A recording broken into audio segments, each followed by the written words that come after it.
We'll get to the Browns' loss to the Broncos in just a second, but first, Patriots-Ravens. Lamar Jackson avoiding the defenders to get the first down. So good, Chris Canty. Jenna, that's just like having a cheat code on Madden. I mean, just the things that Lamar Jackson can do. He's playing at a different speed than everybody else. It's really unfair when you look at it. And this is why he avoids the big hit despite running so much. He gets sideways like that and makes you miss. Raiders and Lions. Daryl Worley making a great one-handed interception right there.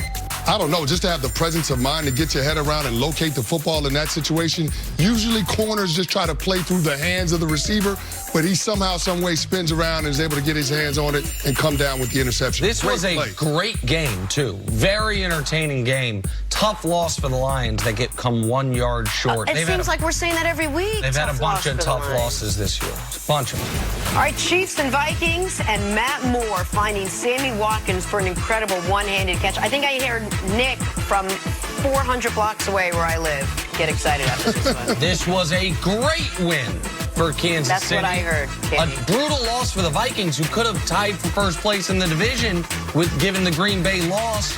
This was, the story of this game wasn't Matt Moore, but that's a great play by Sammy Watkins. Good to have him back. Yeah, the story of that game was that Kansas City Chiefs run defense, holding Dalvin Cook and that Minnesota Vikings run game in check. 1,000%. Broncos-Browns, Cortland Sutton going full Superman for this touchdown catch. You watch Cortland Sutton get into the end zone, and he's able to hold on to the ball, laying out, making a play for his quarterback who hadn't started a game since 2016. I could not believe. Listen, I bet the Browns. I will never make that mistake again. Shame on me. But I could not believe this catch. I don't even know if that's a good throw, but I know that is an amazing catch. All right, sticking with this game. Browns down 5 in the fourth, 4th and 4. Baker can't hit Jarvis Landry, gives the Broncos the ball back with no timeouts. So watch this replay. Odell was wide open, calling for it. Baker didn't even see him. OBJ reportedly heard saying on the sideline after the play, I can't get the ball to save my life. Cleveland loses the game. They fall to 2-6 on the season. Nick, how disastrous has this season been for the Cleveland Browns? Worse than anyone possibly could have imagined, even the biggest Browns skeptic, one of whom might be sitting directly to my left. Nobody could have thought it would be this. That Baker would play in a game against a guy who hasn't taken a meaningful snap since the Liberty Bowl 4 years ago and be the worst of the two quarterbacks on the field. That's what you said Friday. No, nobody could have thought that while Freddie Kitchens, we knew, would have his first-year coaching issues. We were joking during the break about being confused by daylight savings time and the time change. Freddie Kitchens, I would imagine, is confused by daylight savings time and the time change. He is yet to realize the value of timeouts. The team is yet to understand the critical moments that swing football games. We always talk about, well, if you did better in one-score games. This is a one-score game league, Canny. The vast majority of these games come down to one score, which means they come down to a couple gotta-have-it moments. And as pardon me, as poorly... Getting choked up. I understand. I bet a lot of money on this team. As poorly as the Browns played, they were down 5 in the red zone, or I mean on the mouth of the red zone, with an opportunity to win this football game. And 3rd and 1, Baker doesn't have the wherewithal to check out of a run play that was drawing dead from the word go. So he makes a mistake there where they use 3 yards. And then it's compounded by Freddie Kitchens not understanding that while this 4th down play is critical, if we don't get it, as long as we don't burn our last timeout, burn 40 seconds of the play clock and our last timeout, we're still alive. We're still fine. They, of course, then burn the full play clock and their last time out, and they throw to Jarvis instead of the open Odell Beckham, and they're sending Beckham on a go route when you only need 4 damn yards, and Baker's never going to look for him. That's how you become the most disappointing team in football, and Baker's going to be the quarterback. Freddie Kitchens is not going to be the coach, but there are systemic issues with the Browns who can't blame the schedule anymore because you weren't even facing the Fighting Joe Flacco's. You were facing Brandon Allen. and you lose that football game with your season on the line, like, give me a break. Yeah, it's inexcusable. And you said it on Friday. You can't save your season with a win in Mile High, but you can keep it from imploding. Yep. But I think everybody that was on that Cleveland Browns bandwagon before the season started jumped off with this loss, because this is embarrassing.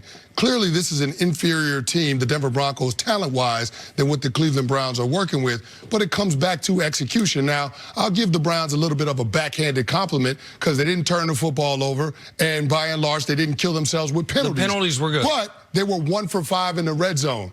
You got to be better in the red zone when you have those opportunities. And on third downs, when the Denver Broncos defense had to get a stop, they were able to come up with it. And to me, that's the part of it with play calling from Freddie Kitchens. You've got to find a way to get the ball to your playmakers in those situations. I can understand why Odell Beckham is frustrated. Maybe he should figure out how to get into his head coach's ear rather than worried about what kind of cleats he's going to wear. But it's a situation right now with the Cleveland Browns. They don't have any leadership and they don't have any answers. None. There's nowhere for them to turn right now. And so this thing is a powder keg right now. I'll be interested to see where it goes. But there's no way that anybody can look at this Cleveland Browns team and say they can salvage this year. A couple years ago, when Alex Smith was still the quarterback of the Chiefs, they lost a playoff game where they scored 2 touchdowns and the Steelers scored 0. The Chiefs lost, and it seems like an algebra problem with no solution. Wait, how is that possible? The Browns lost a football game where they had 5 trips to the red zone and their opposition had 0. The Broncos, listen, the Broncos had a couple huge plays, which is why you can score without getting in the red zone. But why did they have those huge plays? You look at the missed tackles on that Noah Fant touchdown pass. I mean, it was a 10-yard throw that ends up being a 75-yard gain. You cannot allow that to happen. And the safety who missed that tackle, by the way, after the game was tweeting out death threats and being escorted out of the locker room. The Browns' first 5 trips to the red zone. 1st and 10 from the 17, field goal. 1st and goal from the 4, field goal. 1st and 10 from the 19, field goal. 1st and 10 from the 14, turnover on downs is how all those drives ended. It's inexcusable. It's absolutely inexcusable. And for Baker, I know people are going to kill Odell because he finally said something that, granted, it wasn't to media, but it was within earshot of media because it was on the sideline, and he wore those goofy Joker cleats. But for Odell to not have more than 4 red zone targets this year is an embarrassment and a failure of coaching. For Odell's only touchdown this year to have come on the slant and go where he had to run 80 yards with the football is an indictment on the coaching and the quarterback play up to this point this season. Listen, coming into the season, all we talked about was how skilled this team seemingly is at almost every position. That there's no way they can't win. They got a quarterback who was lights out towards the end of last season. They've got Odell Beckham. They've got Chubb. They've got Myles Garrett on both sides of the ball. A new, fresh head coach. I mean, things were promising. And then you look at where they are right now, and then you hear comments like what Odell made. And I understand it. I get it, especially you see it on that play. Have they wasted Odell Beckham on this team this year? Well, it certainly feels like it. I mean, they didn't trade for Odell Beckham Jr. and thinking they were going to be a 2-6 team at the halfway point of the season, but that's exactly what's happened. And so what everybody has to do is take a step back and look in the mirror, because the job that they've done up until this point isn't nearly good enough. And so we knew coming into this year it was going to be a question mark on what was going to happen with this team once they hit adversity. Well, adversity's here now. And so we'll get an opportunity to see whether they're able to rally or whether or not this thing is going to fall apart. But, I mean, this team has underwhelmed in terms of their performance. And the fact is, Jenna, I don't trust the leadership within the organization to help these young guys get this thing turned around. I just don't. And, no, they're not going to rally. The time to rally was yesterday. You're facing a Denver team who's starting a quarterback no one has ever seen since the University of Arkansas a half-decade ago. The time to rally was when if you do look at the schedule, not only your own schedule, but they didn't know Baltimore was going to beat the Patriots. It's okay, we win. Baltimore probably loses. Then all of a sudden, we're 3-5. They're 5-3. Like, we've already beat them once. We get them again. Now you play Buffalo. Buffalo's been better than them all year. Then you play Pittsburgh. Pittsburgh all of a sudden's won 3 in a row. Browns ain't won 3 games all year. Listen, I was the captain of this bandwagon. I got to own it. Like, it's not that the bandwagon's off the track. It is flipped over. It's engulfed in flames, and no one's pulling anyone out of it.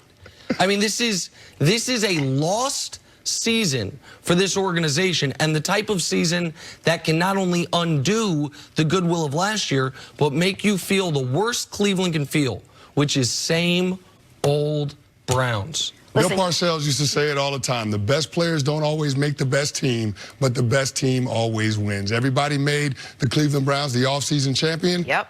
Look at where they are right now. You mentioned Brandon Allen. Brandon Allen, Josh Allen, Kyle Allen are combined 12-3 this season. Baker Mayfield, with all that promise, Heisman first pick, all of it, 2-6. Take a break. Coming up, can the Cowboys avoid an upset against the Giants tonight?